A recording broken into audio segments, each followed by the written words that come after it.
शरीर और जीवात्मा का वर्णन है। तत्क्षेत्रम यच्च यादृच्छ यद विकारी यतस्य सजायो यद प्रभावश्च तम समासेन में शृणु। भगवान कहते हैं ये जो शरीर है ये कैसा है, ये कैसे उत्पन्न हुआ, किससे उत्पन्न हुआ, इस विषय में 13वें अध्याय में तुम्हें बताता हूं।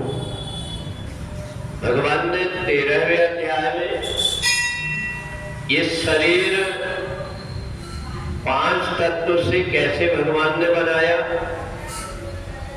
ये शरीर बनाने के बाद में इसमें अलग अलग भेद कैसे आ गया, जीवात्मा क्या है, इस विषय में भगवान ने बताया।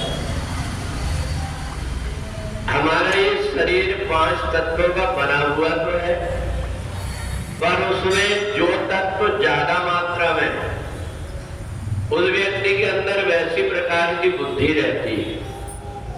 पृथ्वी तत्व इस शरीर में जो ज्यादा है उस व्यक्ति का शरीर स्थूल रहेगा, उसकी बुद्धि कम काम करेगी और इसलिए जैसा शरीर बना हुआ है उसी के अनुरूप व्यक्ति व्यवहार करता है।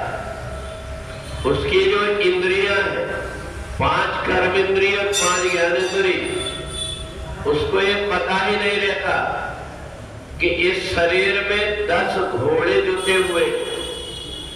इस शरीर को अगर हमें चलाना है तो इसकी लगाम को अपने हाथ में लेना पड़ता है, और नहीं तो ये जितने भी घोड़े हैं, एक एक घोड़ा किसी रथ में जुटा हुआ हो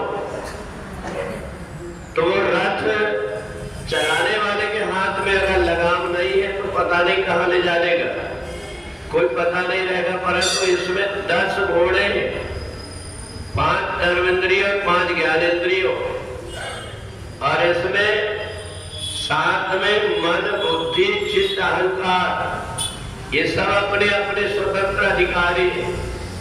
मन अपने ढंग से चलना चाहता है, बुद्धि अलग उसको रास्ता बताती है, और चित्त उसका कहीं लगता है कहीं नहीं लगता। और कई बार व्यक्ति के अंदर खोखला रहता है, कुछ नहीं रहता, परंतु उसको अहंकार रहता है कि मैं भी कुछ हूं, जबकि बहुत प्रकार के साधन करके अपने अंदर बहुत सारी अच्छाइयां इकट्ठी की जाती है, और इकट्ठी अगर चीजें हो गई और उसका अभिमान आ गया तो भी वो बेकार एक न एक दिन गिरा देगा। इसलिए घमंड का घर अहंकार का हमेशा खाली रहता है। इसलिए इस शरीर में जो कुछ भी अच्छाइयां है वो परमात्मा की कृपा मान करके उसको बड़े नियंत्रण में लेकर के चलना पड़ता है। व्यक्ति बाहर दिखावा करके ये सोचते रहता है कि सब लोग मेरे को सम्मान दे, झूठा प्रचार करता है, झूठा दिखावा करता है, परंतु उसके जो कर्म है वो दूसरों को कष्ट देने वाले होते हैं। व्यक्ति के जितने भी प्रकार के कर्म है उन कर्मों को केवल अपना स्वार्थ अकेला न देख करके मेरे इस काम से दूसरों को कष्ट हो रहा है, इस बात का ध्यान में रख करके व्यक्ति अगर कर्म करता है तब जाकर के उसका मन पवित्र हो पाता है, उसका मन मैला होते जाता है। या अहंकार के कारण, उसके मन की सोच के कारण, उसके ऐसे कर्मों के कारण जिससे दूसरों को कष्ट हो, ऐसा व्यक्ति अगर करता है तो इस सब उसके मैले हो जाते, मन भी, बुद्धि भी, चित्त भी, ये तीनों की तीनों। इसलिए भगवान ने कहा हर व्यक्ति को बुद्धि अलग अलग प्रकार की है। कोई व्यक्ति जरा सा उसको हिंट किया, किसी ने थोड़ा सा रास्ता बताया, आगे वो रास्ता चलने लगता है।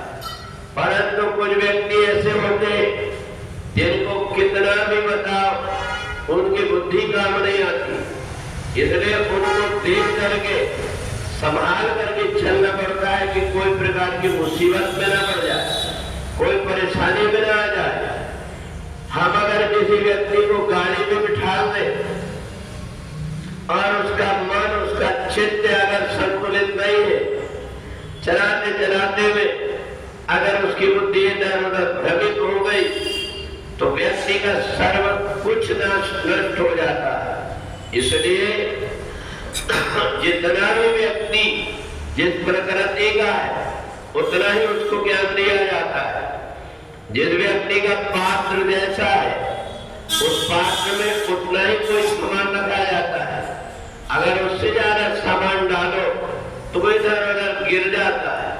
तो इसलिए ये शरीर और जीवात्मा सबके अंदर एक तो है, पर व्यक्ति के शरीर की प्रकृति अलग अलग है। तो इसलिए जो व्यक्ति शरीर को साध लेता है, इस शरीर को साधने के लिए साधना करता है, तपस्या करता है, योग करता है, प्राणायाम करता है, केवल किसी भी प्रकार से खाने पीने का साधन हो जाए, इतने मात्र से ही अगर कोई व्यक्ति बाहरी दिखावा करके अपने शरीर को, पेट को पालने का ही काम करता है, तो ना थोड़े देर में उसकी बुद्धि काम आती है, ना उसका मन परमात्मा की तरफ लगता है, बल्कि कभी इधर कभी उधर भागते रहता है, सब तरफ भागते रहता है, परंतु पहुंच कहीं भी नहीं पाता।